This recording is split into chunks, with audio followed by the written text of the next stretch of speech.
ऐसी जगह जहां भगवान राम और आदि शक्ति एक साथ थे और यकीन हो जाता है कि वो बहुत जल्दी सीता माता को खोज लेंगे।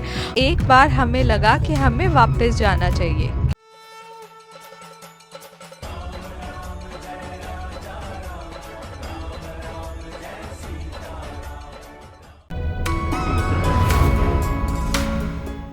ताकेत से भगवान राम और लक्ष्मण जी आगे बढ़े और अपनी यात्रा में वो एक ऐसी जगह जा पहुंचे जहां उन्हें परीक्षा देनी पड़ी।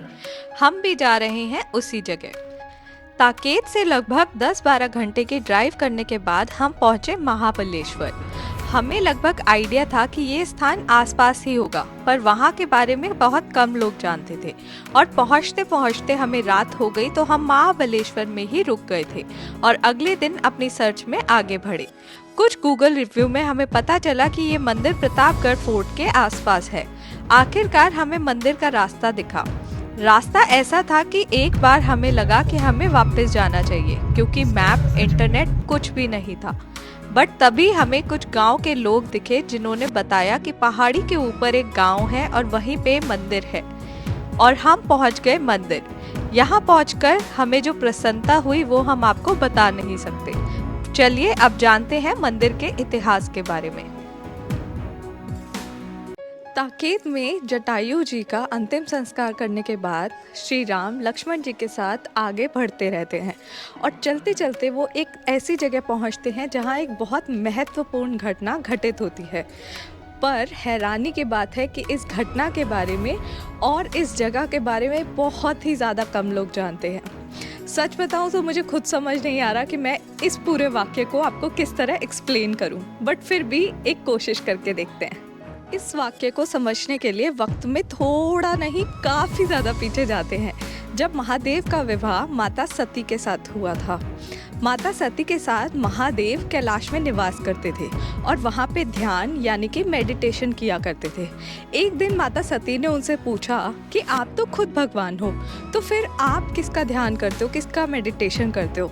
तब महादेव ने माता सती को श्री राम के बारे में बताया और उनकी पूरी कथा सुनाई। अब जिस घटना के बारे में महादेव ने माता सती को बताया था, ये भविष्य में होने वाली एक घटना थी क्योंकि उस वक्त श्री राम का जन्म तक नहीं हुआ था, पर महादेव श्री राम का ध्यान किया करते थे। क्योंकि माता सती अभी पूरी तरह आदि शक्ति नहीं बनी थी, तो इसलिए उन्हें रामायण की कथा पर यकीन नहीं हुआ। उनको लगा कि भाई ऐसा कैसे हो सकता है कि भगवान होकर भी उन्हें अपनी पत्नी को ऐसे जंगल जंगल घूम के ढूंढना पड़ेगा। वो तो भगवान है, वो तो आराम से पता लगा सकते हैं। और यही संदेह कारण बना माता सती की क्यूरियोसिटी का, कि उन्होंने सोचा कि वो खुद श्री राम के पास जाएंगी और देखेंगी कि क्या वो सच में भगवान है। तो माता सती अपनी जिज्ञासा के कारण भगवान राम के आगे माता सीता के रूप में प्रकट होती हैं और उनको बोलती हैं कि मैं लंका से लौट आई हूँ और चलिए अब अयोध्या की ओर चलते हैं। ये सुनकर लक्ष्मण जी बहुत प्रसन्न होते हैं और माता के पैर छूने लगते हैं। पर भगवान राम, क्योंकि वो भगवान थे और विष्णु जी का अवतार थे, वो समझ जाते हैं कि ये और कोई नहीं, ये आदि शक्ति ही है जो उनकी परीक्षा लेने आई है। और उसी क्षण माता सती का संदेह दूर हो जाता है और वो मान जाती हैं कि राम ही भगवान विष्णु के अवतार हैं और वो स्वयं भगवान है। बस वो इंसान होने की मर्यादा से जुड़े हुए हैं, इसलिए मर्यादा अनुसार ही उन्हें सीता माता की खोज करनी होगी। क्योंकि भगवान राम अभी इंसानी रूप में थे, तो वो माता सती से एक वरदान मांगते हैं और माता सती उन्हें वरदान देती हैं कि वे अपनी खोज में कामयाब होंगे और बहुत जल्दी माता सीता को घर ले आएंगे। और जानते हैं ये पूरा वाक्य कहाँ हुआ था? उसी जगह पर जहाँ अभी हम खड़े हैं। ये जगह महाबलेश्वर में स्थित है और इसे आदि शक्ति राम वरदायिनी के नाम से जाना जाता है, क्योंकि आदि शक्ति ही माता सती थी और राम जी को उन्होंने वरदान दिया था। इसलिए इस मंदिर का नाम है आदि शक्ति राम वरदायिनी मंदिर। मैं अभी आदि शक्ति राम वरदायिनी मंदिर में ही हूँ।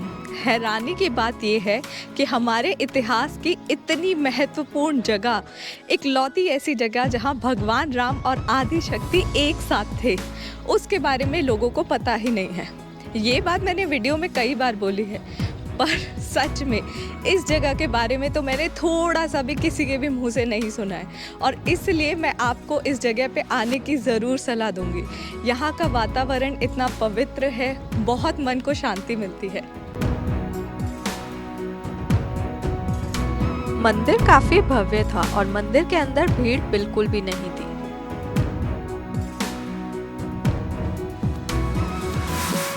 मंदिर के अंदर माता सती और श्री राम की मूर्ति थी जिनके हमने दर्शन किए, और पंडित जी ने हमें प्रसाद दिया और हमने उनसे बातें करने की कोशिश की, बट पंडित जी को सिर्फ मराठी आती थी तो ज्यादा कुछ हम समझ नहीं पाए।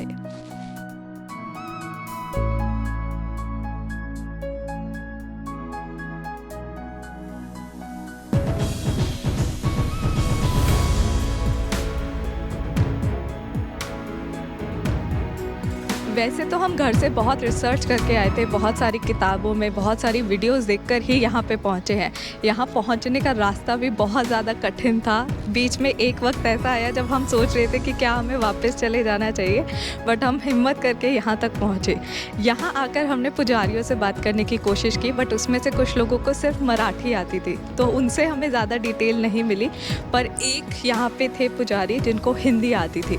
उन्होंने हमारी जो खोज हम करने निकले थे, उन्होंने उसको वैलिडेट किया, प्लस हमें ये पेपर दिया जिस पे वही जो किस्सा मैंने आपको बताया है वो यहाँ पे लिखा हुआ है। तो मुझे ये बहुत खुशी हो रही है ये जगह ढूंढकर और यहाँ तक पहुँचकर।